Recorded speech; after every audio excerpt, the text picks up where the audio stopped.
Hi guys, Terry here. I recently got asked a question by one of my good friends. How do I store my Stamps by Judith stuff? So what I have learned over the last couple of years of using Stamps by Judith, you need to keep all your supplies together. If you want to be able to grab it and take it with you or take it to the living room, make some cards. I just found that when I was storing stuff, because I have the books, I have the stamps, I have my markers, when I was storing it in different places in my room, I'd always forget something. I'd forget the book, or I'd forget the markers, or I'd forget something. Or I'd forget what I have. So I have this magazine holder that is storing currently my block stamps, my rubber stamps, my catalogs, and then beside it I keep my markers. So let me show you each of these pieces, and I want to show you so that you're successful when you're using your Stamps by Judith. So if you're not familiar with Stamps by Judith, they are, so Judith is the mom, Heather is the daughter. Heather's currently who's doing the business. And their stamps are just remarkable. They're just so fun. It reminds me of Susie Zoo. I grew up with Susie Zoo stickers, and they were so fun and cute. So she really encourages you, they both do, they both encourage you to use their stamps to make a one-of-a-kind card.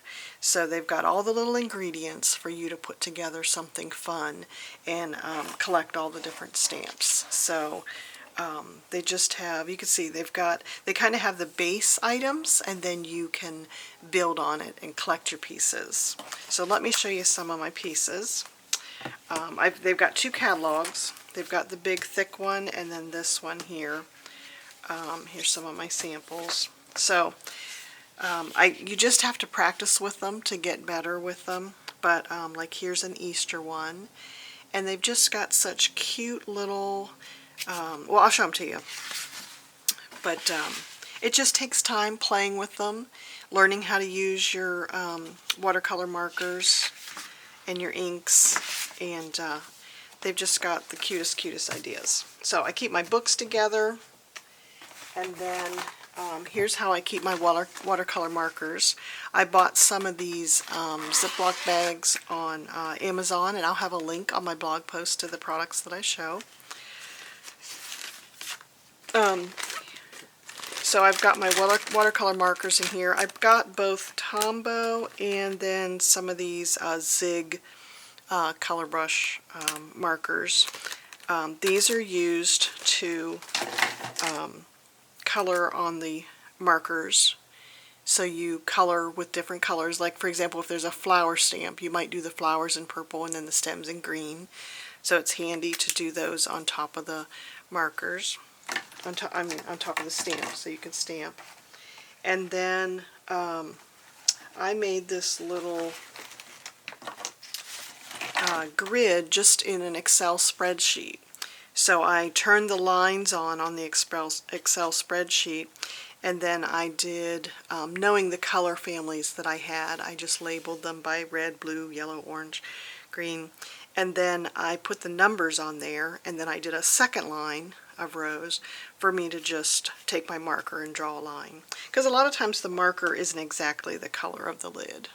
Many times it's close, but it is nice to see the colors. So this is called swatches, and it's just a nice handy little thing. It's handy too if you take that with you to the store and you know what or if you're ordering online, you've got your numbers right in front of you of what you have. And then you also can see, like, you know, I don't have a lot of blues, for example.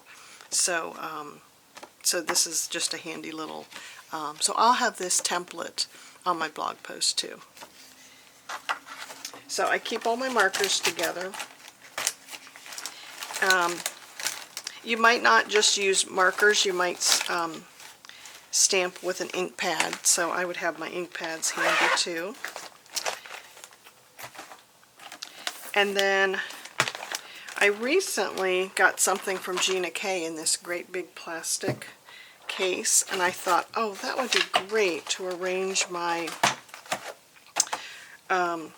Stamps by Judith blocks in so that at a glance I can see what I have. So you might find a box or something, or just use a Ziploc baggie like this one.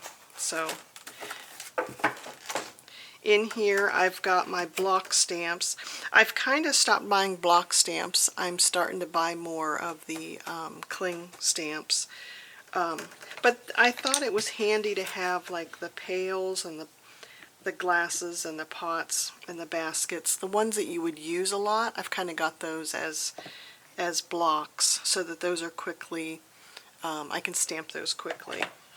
And then she's got these little mini stamps. So this is like what you decorate that tree with. So I've got a candy corn, Christmas lights, you know, just cute little jelly beans and Easter eggs and acorns and flowers. So they're just cute. You can also store these in a cup on your desk so that you've got, you know, what they are. It's nice because they've got on the end what the rubber stamps are. And these are nice because you can just go to the pad, ink, and do it quickly on your page and put multiples on the little things that you're decorating. So those are cute. Those are the little mini ones. And then there's these bigger ones. They're just a little bit bigger. Just makes a little bit more substantial image.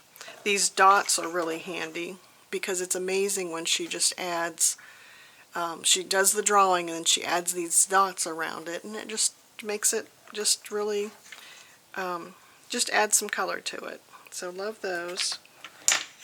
And I've collected these over time. So I've got each of the different holidays, and then just a lot of floral ones and leaves and pine cones to make wreaths with or decorate that tree. So they're just fun to play with. And like I said, you make a unique card with them each time you make it. And then I've got some of my watercolor paper in here too. I've got a big batch of it, but I keep a sample of it here in the magazine holder with it. So I hope this helps. I hope it gives you some ideas. I really recommend getting her books because they just have all the cute ideas in there. And then she also explains what she uses. And I'll mention too that on their website, and I'll have links to the website, if you see a sample card in their gallery, below it it'll say what stamps they use to make it. So I would recommend that when you're buying stuff, don't just buy like, you know, the pots and the branches. You need to get a little sprinkling of, you know, what subject you're going to decorate your card with. So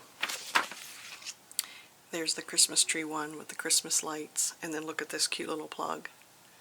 So I'll link also to her Facebook page because Heather does an excellent job of making videos. I think she does a live every week.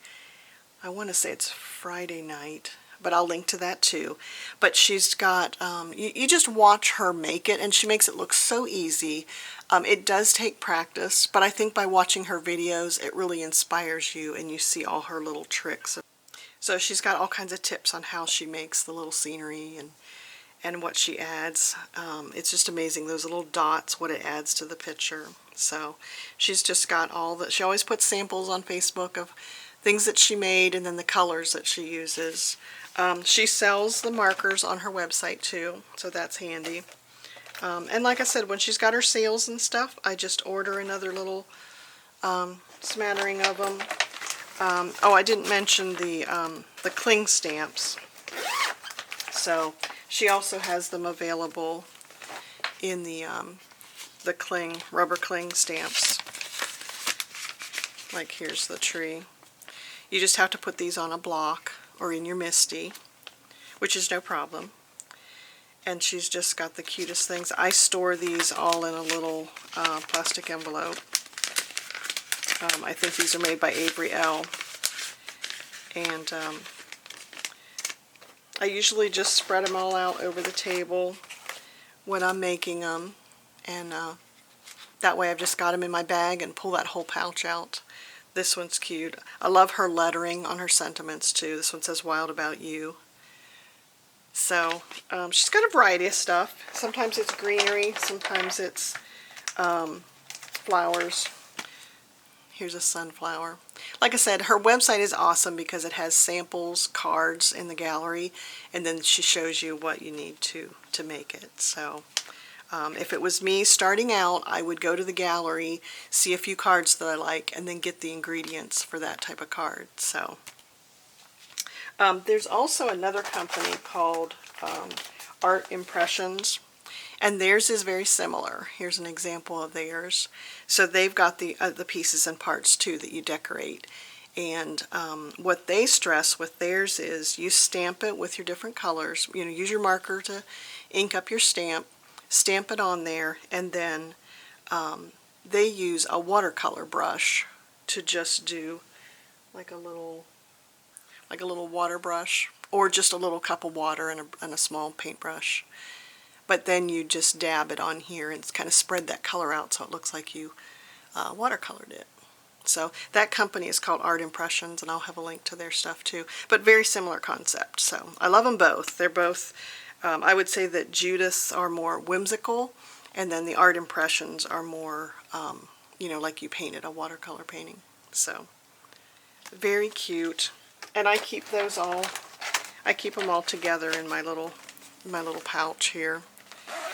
And like I said, I like having the thinner stamps to store, but these blocks are handy if you're going to just sit there and make your cards and play with them. So I recommend both.